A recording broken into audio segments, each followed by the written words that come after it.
Terus sehat? Alhamdulillah Ustadz sehat.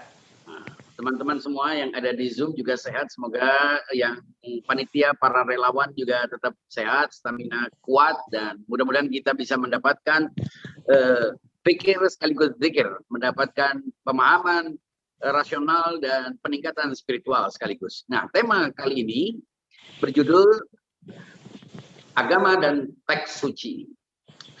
Seperti yang sudah Lawiranto sampaikan pada awal pertemuan, memang teks suci tidak bisa dipisahkan dari agama. Bahkan hampir semua agama memiliki teks suci yang biasa disebut dengan kitab suci juga.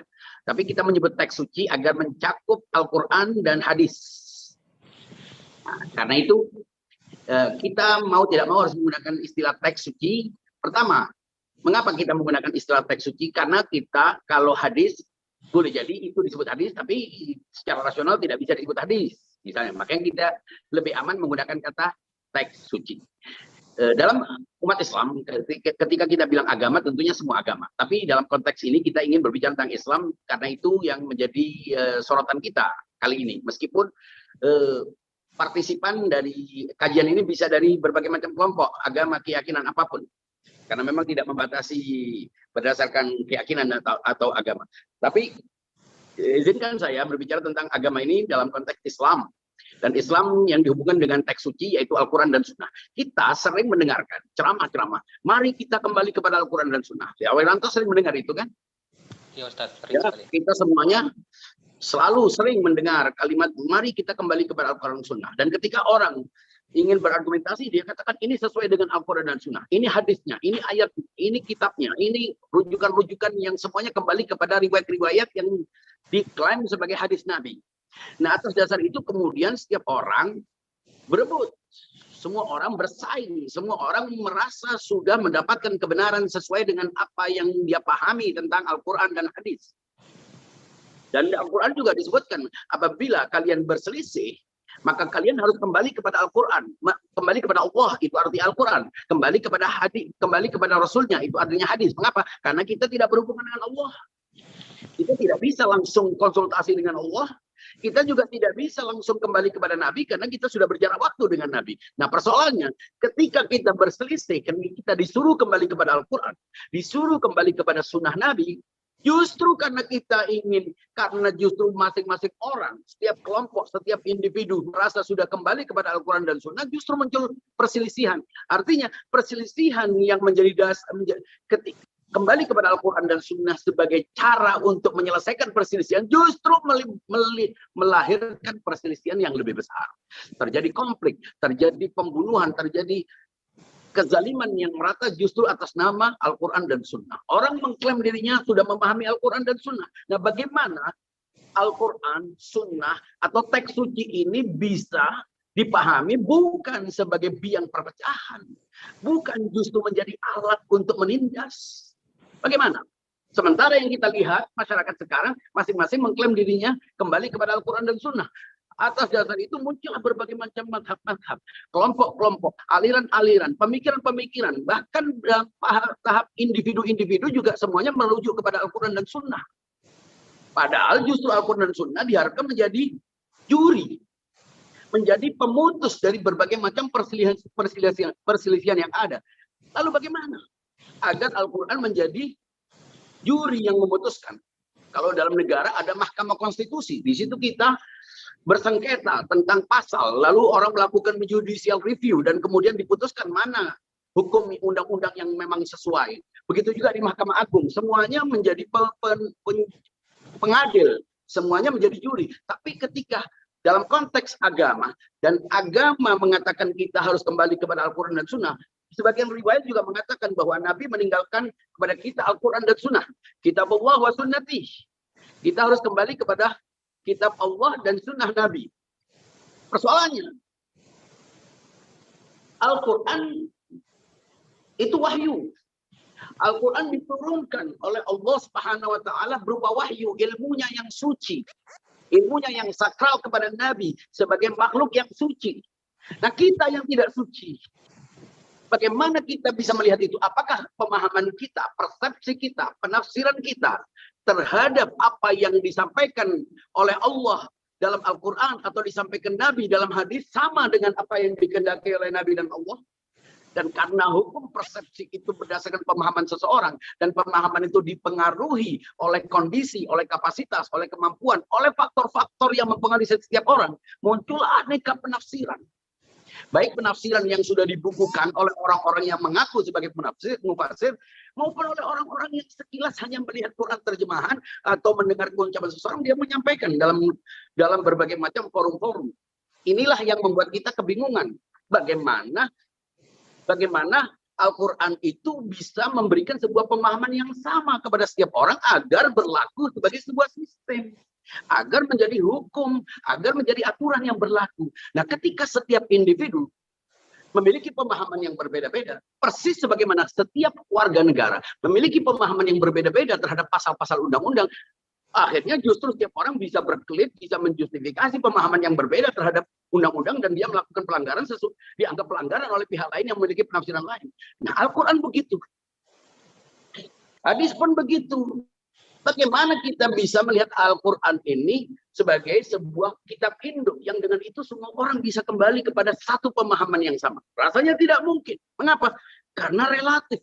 Setiap kita memiliki pemahaman yang berbeda-beda. Belum lagi sebagian tidak kompeten, tidak memiliki kemampuan, tidak mengerti Al-Quran, tidak mengerti ilmu-ilmu Al-Quran, tidak mengerti hadis, tidak mengerti bahasa Arab, tidak mengerti macam-macam perangkat ilmu yang menjadi dasar bagi penafsiran. Artinya penafsiran ada dua macam. Ada penafsiran yang ditafsirkan oleh orang-orang yang memenuhi syarat keilmuan, dan ada penafsiran yang dilakukan oleh setiap orang. Dengan dua macam penafsiran itu pun, itu semuanya hanya dugaan. Baik yang dilakukan oleh orang yang ahli, yang disebut mufassir atau dianggap orang alim, maupun orang awam yang sekarang ini di sosial media orang selalu mengutip ayat, riwayat dengan bebasnya. Apapun itu semuanya relatif.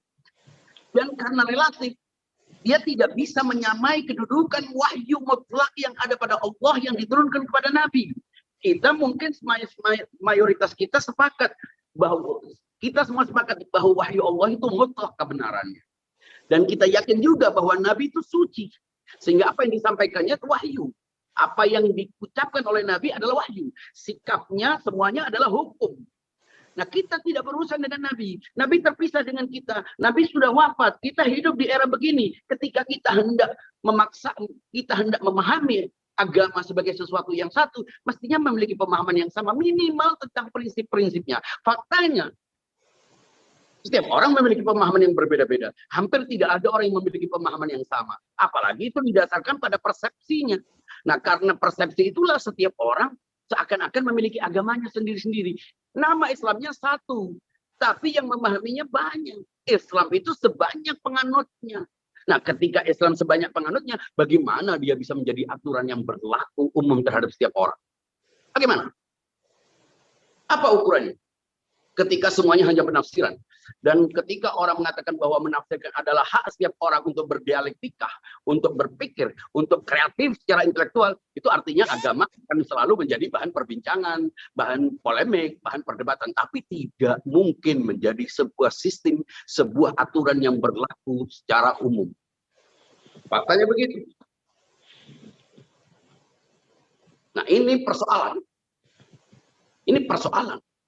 Bagaimana teks itu bisa menjadi sebuah hukum yang berlaku. Apapun teori yang kita gunakan, masing-masing orang memiliki kaidah-kaidah dalam usul fikih, kaidah-kaidah dalam tafsir, dalam takhrij. Tapi tetap saja hadis sahih menurut kelompok ini belum tentu sahih menurut kelompok yang lain. Hasan menurut kelompok ini belum boleh jadi dhaif menurut kelompok yang lain. Atas dasar itu muncullah beragam penafsiran, beragam pemahaman, yang karena beragam pemahaman penafsiran seseorang, sebagian berusaha untuk memaksakan penafsirannya terhadap yang lain. Terjadilah konflik. Dan akibat dari konflik inilah justru kita berkonflik karena agama. Mestinya agama menjadi pemersatu, justru kita berkonflik karena agama. Bagaimana itu? Apa mungkin agama ini bisa tegak berdiri minimal seperti sains atau negara yang berlaku sebuah sistem? Nah, atas dasar itu sebagian orang pesimis melihat agama bisa diterapkan. Sebagian orang yang berusaha mengatakan agama harus menjadi sistem, bahkan menjadi hukum negara, menjadi asas negara. Orang-orang yang tidak realistis. Ketika dia paham bahwa Islam, meskipun Islam itu satu, tapi pemahamannya tidak pernah satu dalam faktanya. Lalu apa jalan keluarnya? Apakah kita membiarkan agama ini dengan pemahaman yang berbeda-beda? Dan kita terus berkonflik, berpolemik, berdebat, memperebutkan klaim kebenaran atas tafsir terhadap Al-Quran dan hadis? Ataukah kita harus meredefinisi pemahaman kita tentang agama dan sikap kita terhadap teks? Apa dasar teks? Apakah teks kemudian kita menafsirkan, ataukah kita memiliki pemahaman baru tentang agama? Bukan pemahaman baru, pemahaman alternatif tentang agama. Apa yang mendahului pemahaman kita terhadap agama? Apakah ajarannya lebih dulu?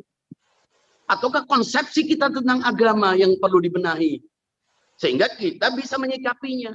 Agar doktrin maupun ajaran-ajaran maupun pemahaman-pemahaman yang keluar dari teks itu dapat diarahkan. Dari situ kita punya parameter mana yang valid, mana yang tidak, mana yang logis, mana yang tidak. Dan informasi-informasi dari ajaran agama, baik itu dinisbahkan kepada penafsiran Al-Quran maupun dinisbahkan kepada riwayat-riwayat yang beragam jalurnya, itu agar kita bisa seleksi. Dan ketika diseleksi, kita harus tunduk pada sebuah parameter. Parameter yang tegas. Dan semua orang bisa memiliki pemahaman yang sama. Apa mungkin itu dilakukan? Ketika itu tidak mungkin, sebagian orang pesimis terhadap agama. Dan akhirnya menganggap agama hanya aturan yang berlaku secara individual. Dia tidak pernah berlaku secara impersonal. Tidak pernah berlaku secara universal terhadap orang lain. Sekularisme muncul. Gagasan tentang etika global berlaku. Spiritualisme, perennialisme, bahkan mengatakan humanisme cukup sebagai dasar untuk membangun hubungan antara sesama manusia. Sedangkan agama cukup menjadi aturan-aturan ritual yang berlaku secara individu maupun dalam kelompok-kelompok yang memiliki kesamaan-kesamaan tertentu. Itu yang